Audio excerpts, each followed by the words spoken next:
Please stand for the Pledge of Allegiance. I pledge allegiance to the flag of the United States of America and to the republic for which it stands, one nation, under God, indivisible, with liberty and justice for all. Good morning, Allegheny. Today is Monday, October 5th, and it's a B-Day. I'm your host, Kenny Trung, and here are today's announcements. Attention all students who are registered to take the SAT School Day Test on October 14th. Please be checking your school email for a letter that gives details on what you need to know about the test day. The letter will have information on arrival times, how to check in, and what not to bring. This letter should arrive in your email by the end of this week. Also, if you do not already have a photo ID, please email Mrs. Ann Cook at anncook@acpsmd.org. She'll be able to provide you with a school ID. Please contact her no later than October 9th so that she could have it prepared on time for you. Even though you're an Allegheny student, you must have a proper ID in order to test. Reminder that G&G's underclassmen picture days for Allegheny High School will be held on October 19th, 20th, and 21st in the auxiliary gym.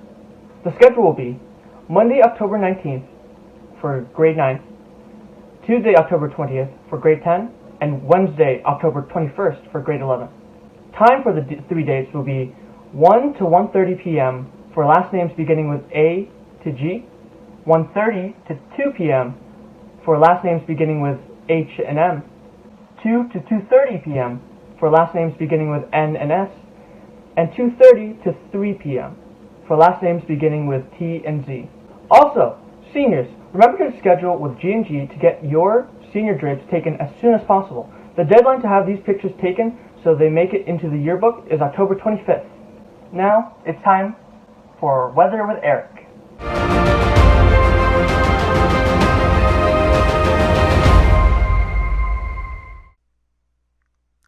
Hey everyone, here's your 5-day weather forecast for Cumberland, Maryland, and as you can see right there, mostly sunny skies are expected each day during the 5-day period, and then mostly clear skies are expected each night during the 5-day period, and no rain is expected over the next 5 days per the current forecast. So since there's no weather to talk about, let's talk about the fall foliage. This is the newly issued fall foliage report by the Maryland Department of Natural Resources. It was just issued a few days ago, and they currently have Allegheny County in the midpoint of fall foliage, trees turning and all that, while Garrett County is near its peak. So it's definitely going to be awesome. Looking around Cumberland right now, we still have a lot of trees that haven't changed, but definitely starting to see some of that color come into the trees, and it's definitely something awesome to watch. And here is the science to why leaves change color in autumn. And the colors that we see are actually covered up by the dominant green of chlorophyll during the spring and summer. However, as the weather cools and shorter days settle in during the fall, the chlorophyll does begin to break down, which reveals the new and varied color pigments. And the brightest colors are seen when the late summer is dry and autumn has bright sunny days and cool nights. And guess what? That is exactly what we've had. Our late summer, even into the fall, we're still very dry right now. And we've had plenty of bright sunny days, and we've had plenty of cool nights. In fact, just a few weeks ago, we actually were near freezing, even down here near Cumberland. So we've definitely met that criteria right there. So it's definitely going to be very exciting to see the trees turn and how beautiful it's going to be. So that's all I got, everyone, and stay tuned. Thanks, Eric. Now, we have a special segment particularly for our freshmen and new students. Here's a tour of our building presented by Drake. Hi everybody. Whether you're a senior or you're a freshman just now entering high school, seeing the actual physical school is a good thing to do in these difficult times like these. So my team and I put together a small tour to allow you to get a sense of what everything is like. Right here's around where you come into the bus loop, right in the morning when you get into school. Down here is onto the first floor. This is where the art rooms will be, or the Spanish or tech ed rooms.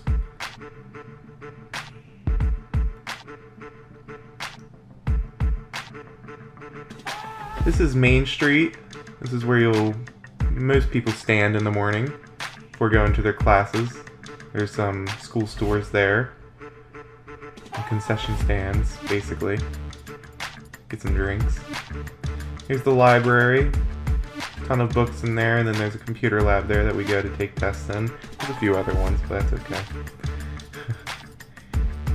And this is the science hallway on the 3rd floor. As you can see, the library is down there on the 2nd floor. Anyway, that's just a short little tour of our school. Hopefully you got a little bit of a physical sense to it. Thanks for watching.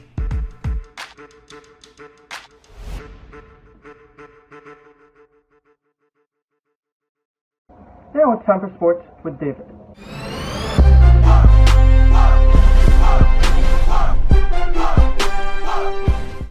Good morning, Allegheny, and welcome back to sports. I'm your very disappointed host, David Miller. Starting out today, we have some Allegheny sports news. So, all sports practice will begin on Wednesday. As of this report, Allegheny will play Fort Hill, Mountain Ridge, Southern, and Northern. For example, it is expected that Allegheny will play Fort Hill and Mountain Ridge twice and Southern and Northern once. This is, of course, as in all things COVID-related, subject to change, but for now, that is all we have. Moving on to the NBA, it's a complete bloodbath. The Lakers are absolutely dismantling the Heat, and I'm very sad about that. The Heat are beat up and are missing Bam Adebayo and Goran Dragic, so it's not looking good for them as they head into Game 3.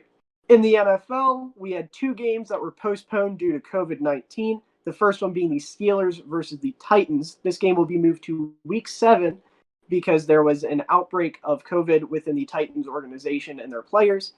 The other game that's being postponed is the Chiefs versus the Patriots. This game was supposed to be played today on Sunday at 4:30, but will be moved to Monday. This is because the Patriots quarterback Cam Newton came down with COVID, as well as Jordan Ta'amu.